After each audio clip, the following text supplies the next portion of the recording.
What's up, honeybees? Welcome back to This and That, where we talk about a little bit of everything plus more.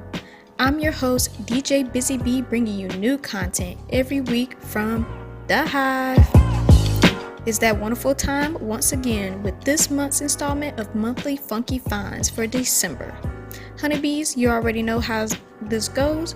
Monthly Funky Finds showcases all the cool things I find during the month, which is compiled onto this list in various categories. Whether they came out 50 years ago or last week, it really doesn't matter as long as I found it during that particular month. Everybody got it? Good. Let's jump right into it. This month, I went a little outside the box with movies with strange and comedic tones. I think these two movies didn't get enough attention when they premiered, so I want to show them some love on here. Our first movie, Booksmart, is a teen comedy that follows best friends Amy and Molly, played by Caitlin Dever and Beanie Feldstein, who spend their entire graduation eve partying as much as possible to catch up on all they may have missed during the time they spent cramming for college. Crazy situations ensue. I wasn't really sure about this movie at first because teen movies really haven't done that well in the last few years, at least not for me. Booksmart takes the teen comedy cliches and twists them in unexpected and interesting ways. Now, I'm not going to break it down in a review style, but one thing I will point out is that one of the main themes that Booksmart deals with is the idea of perception. That being how we see ourselves versus how others see us, and how we shouldn't judge a book by its cover. I enjoyed Booksmart more than I imagined I did, and not only did I root for Molly and Amy, but I felt a genuine connection with the supporting characters and rooted for them to all do well. Booksmart is wildly funny, clever, and energetic from start to finish. Keeping with the theme of strange comedy movies, Sorry to Bother You introduces struggling telemarketer Cassius Green, played by LAKEY Stanfield, who's just trying to make ends meet when he discovers a way to get a leg up in the company. Cassius' co-workers takes a different approach by going on strike for better pay and less hours. As Cassius continues to rise in the ranks, he discovers that maybe everything that glitters isn't gold. Honeybees, the best way I can describe this movie is that if you did a line of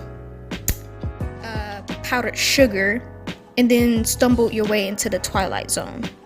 As the story progresses, the wilder and more unexpected things get for Cassius and his friends.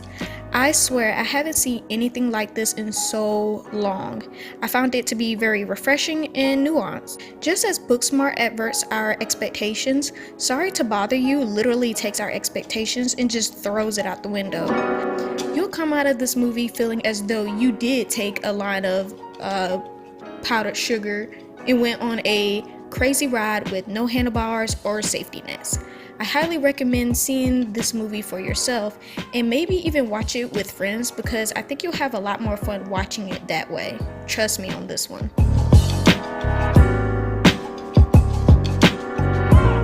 I'm back at it again with another Hulu original, this time from the international category. I'm a bit of a history buff and I can't get enough of it because I find it very interesting to learn how things came to be as they are today or how people lived and survived long ago. Finding out that we may not be so different from our ancestors is fascinating and thought-provoking. But this ain't no History Channel PBS special. This is Harlots, created and produced by Maira Buffini and Alison Newman, a historical fiction drama set in 18th century London. Our main characters, Margaret Wells and Lydia Quigley, are two rival brothel owners fighting for power and territory over the time's hottest commodity, sex. Margaret Wells, while seeking to give her daughters Lucy and Charlotte a better life in society, she discovers that she may have simultaneously pushed them into the world of prostitution to get there. Madam Quigley may be bad, and yes, she does some unforgivable stuff, but does that make Margaret any better? This and many moral and political questions come into play in this intricate tale. The show does a great job by exploring questions that we struggle with today regarding women's rights, discrimination, and criminalization of sex workers, classism, sexism, and, well, all the isms, sexual and physical abuse, and any other thing you can think of. Harlots addresses it boldly and loudly. The next show comes more from nostalgia rather than a discovery for something new. The Bernie Mac show was one of my favorite shows growing up, but I never watched every episode and I didn't see how the show concluded after the untimely death of comedian, actor, and the show's creator, Bernie Mac. In this family comedy sitcom, Bernie Mac plays a fictionalized version of himself as he steps into the role of parenting with his career-driven wife, Wanda Mac. Together, they navigate the joys and pains of taking care of their nieces and nephews, Brianna, Jordan, and Vanessa. Though old school and at times overbearing with his rearing tactics, he tries his best to learn as much from his adopted children as much as he teaches them. I never heard anyone, not anyone, say anything bad about Bernie Mac. And throughout the series, you can tell that everybody involved with the show, from its production down to the guest stars, that the love overflowed. The Bernie Mac show showcases the importance of family. It took the time to address social and political issues and opened up dialogue regarding parenting styles, education, and the effects of mental and physical trauma children may deal with after living in a less than stable home environment. Some episodes address things that happen in Bernie Mac's real-life situations. The show balanced out the comedy with the serious topics so that audiences could have a better experience watching it. Today, the Bernie Mac show is still highly regarded by fans and critics as a classic 2000s family sitcom. The show celebrated the 20th anniversary this month. If you haven't watched it or you didn't finish it like I did, then I suggest you take the time to check it out. Alright, show of hands. Who loves In Living Color? I can't see you, but I'm pretty sure you're raising your hands because so am I.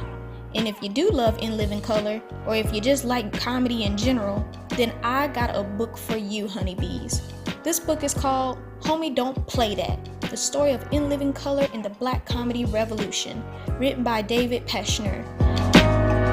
This book dives deep into the history that set the tone for the eventual explosion that was the Black Comedy Revolution of the 80s and 90s. This book also serves as a biography about Keenen Ivory Wayans and his contributions to American television history and pop culture with the creation of sketch comedy show In Living Color. Peisner does an incredible job of exploring the controversial history surrounding comedy's history in regards to Black people. He also takes the time to explore racism in Hollywood, show business, and the impact of In Living Color as a whole. I really enjoyed the commentary on the entertainment business and the hilarious and almost absurd stories recounted by the Wayans about their childhood and the crazy situations they got themselves into. I highly recommend it to anyone who are fans of the Wayans family or their previous work. I got my copy at the library, but if you want your own copy, the books are surprisingly cheap for used copies on websites such as Amazon, Walmart, and eBay.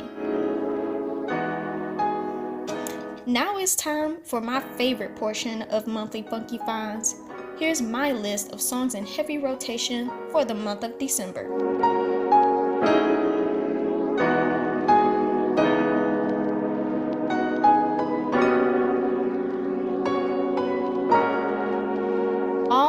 Honeybees, that's it for Monthly Funky Finds for December, and the last one for 2019.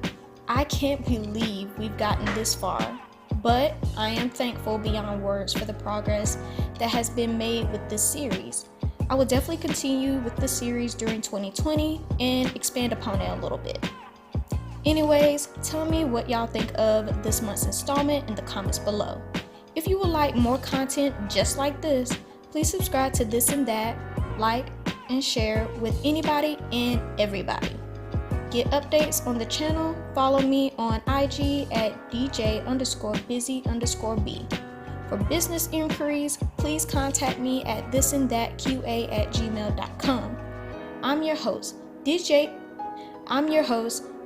Bizzy Bee, for the last time, saying thank you for joining me in the Hive. Tune in for the end of the week because I have a special announcement to make.